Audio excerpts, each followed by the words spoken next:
Madam ಒಂದು ಹಾಡು ನಿಜಕ್ಕೂ ಅದನ್ನು ಕೇಳಿದ್ರೆ ನಿಲ್ಸಕ್ಕೆ ಮನಸ್ಸಾಗಲಿಲ್ಲ ನನಗೆ. ಆಗ್ಬಿಡ್ಲಿ ಇನ್ನೊಂದು ಫುಲ್ ಹೇಳ್ಬಿಡ್ಲಿ ಅಂತ ಅನಿಸಿದ್ದು ನನಗೆ ಅನ್ನಿಸ್ತು ಈ ಕ್ಷಣಕ್ಕೆ. ಮೇಡಮ್ ನಿಮಗೆ ಹೇಳಬೇಕು ಈ ಹಾಡು ನೆನಪಾಗುತ್ತೆ ಅಥವಾ ಮಾಡಿರೋದು ಎಲ್ಲ ಹಾಡುಗಳು ಸಾರ್ವಕಾಲಿಕ ಶ್ರೇಷ್ಠವಾದದ್ದೇ. ನಿಮಗೆ ನೆನಪಾಗುವಂಥ ಹಾಡು ಈ ಕ್ಷಣ ಕೇಳುವಂಥ ಹಾಡು?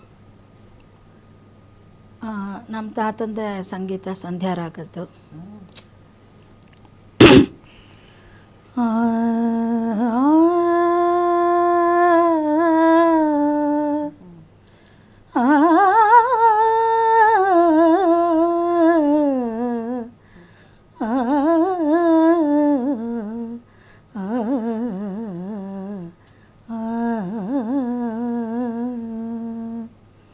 ನಂಬಿದೆ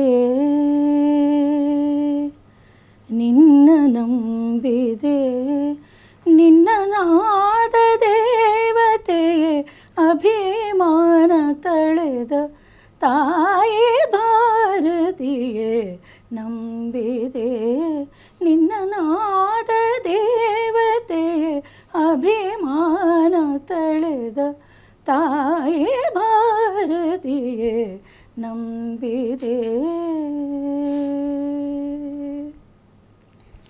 ನೆಲೆಯಾದ ಒಂದೇ ಓಂಕಾರದೆ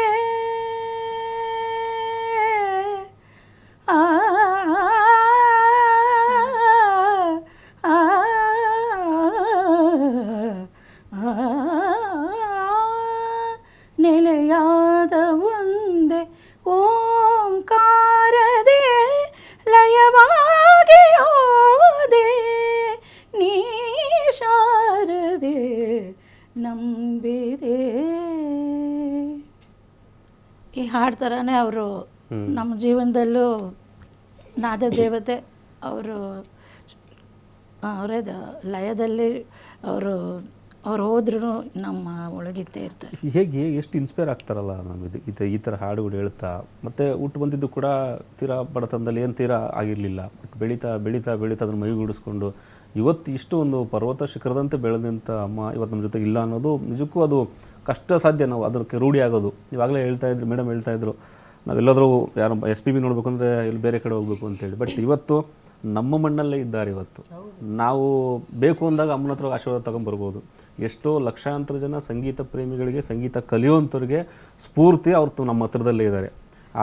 ಅದ್ರ ಬಗ್ಗೆ ಹೇಳೋದಾದರೆ ಇಲ್ಲ, ಇವತ್ತು ಬೆಳಿಗ್ಗೆ ನಮಗೆ ನೆನ್ನೆನೇ ಗೊತ್ತಾಗಿದೆ ಅದು. ಅವ್ರ ಮೇಡಮ್ ಇಲ್ಲಿ ಬರ್ದಿಟ್ಟು ಇಲ್ಲೇ ನನ್ನನ್ನು ಕೊನೆ ಜೀವನ ಕಳಿಬೇಕು ಅಂದ್ಬಿಟ್ಟು ಅಂತ. ಭಾಳ ಅದು ಆ ಬಗ್ಗೆ ತುಂಬ ಹೆಮ್ಮೆ ಇದೆ ಸರ್. ಯಾಕೆಂದರೆ ನಮಗೆಲ್ಲ ಓಕೆ, ಬಟ್ ಮುಂದಿನ ಪೀಳಿಗೆಗೆ ಅವರು ಒಂದು ಗ್ರಂಥನೇ ಅವರು. ಅವ್ರಿಗೆಲ್ಲ ಗೊತ್ತಾಗಬೇಕು ಅಂದ್ರೆ ಅಲ್ಲಿ ಅಟ್ಲೀಸ್ಟ್ ಅಲ್ಲಿ ಹೋಗಿ ಕೆಲವರೆಲ್ಲ ಇವಾಗ ನಾವು ಶೃಂಗೇರಿನಲ್ಲಿ ಹೋಗಿ ಅಕ್ಷರಾಭ್ಯಾಸ ಮಾಡಿಸೋದು ಎಲ್ಲ ಇಟ್ಕೊಂಡಿರ್ತೀವಿ. ಇವಾಗ ನನ್ಗೆ ಕೇಳಿದ್ರೆ ಮುಂದಿನ ಸಂಗೀತಾಭ್ಯಾಸ ಏನಾದ್ರು ಮಾಡಬೇಕು ಅನ್ನೋದಿದ್ರೆ ಅಲ್ಲಿ ಹೋಗ್ಬಿಟ್ಟು ಒಂದು ಸಾಪಾಸ ಅಂತ ಹಾಡ್ಸ್ಬಿಟ್ಟು ಬಂದ್ಬಿಟ್ರೆ ಸಾಕು ಅಂತ ನನ್ನ ಭಾವನೆ ಅಲ್ವಾ. ಸೊ ಹಾಗಾಗಿ ಅದೊಂದು ಸ್ಮಾರಕ ಆಗಬೇಕು. ಮತ್ತು ಅಮ್ಮ ಆ ಮಣ್ಣಲ್ಲಿ ಇರ್ತಾರೆ. ಆ್ಯಂಡ್ ನಮಗೆಲ್ಲ ನಾವು ಶಾರದೆನೆಲ್ಲ ನೋಡಿಲ್ಲ ಸರ್, ಹೆಂಗಿದ್ದಾರೆ ಅಂತ ಗೊತ್ತಿಲ್ಲ ನಮಗೆ. ಆ್ಯಂಡ್ ಶೀಸ್ ನಮ್ಗೆ ಅವರೇ ಶಾರದೆ, ಅವರೇ ಸರಸ್ವತಿ ಎಲ್ಲ. ಯಾಕಂದರೆ ಪ್ರತಿಯೊಂದು ಕಾರ್ಯಕ್ರಮ ಹಾಡಬೇಕಾದ್ರೂ ನಾನು ಆಗಲೇ ಹೇಳಿದೆ, ನಾವು ಇವತ್ತೆಲ್ಲ ನಾವು ಏನೋ ಹಾಡಿರ್ಬೋದು. ಇವರಿಗೆ ವಾಣಿ ಅವಳದೇ ಹಾಡಿರ್ಬೋದು, ಮಾನಸ ಅವಳದೇ ಹಾಡು. ಬಟ್ ನಾವು ಇವತ್ತು ಕಾರ್ಯಕ್ರಮದಲ್ಲಿ ನಮ್ದು 2 ಹಾಡು ಹಾಡಿದ್ರು ಜಾನಕಿ ಅಮ್ಮಂದು ಒಂದು ಹಾಡಾರೋ ಹಾಡೇ ಹಾಡ್ತೀವಿ.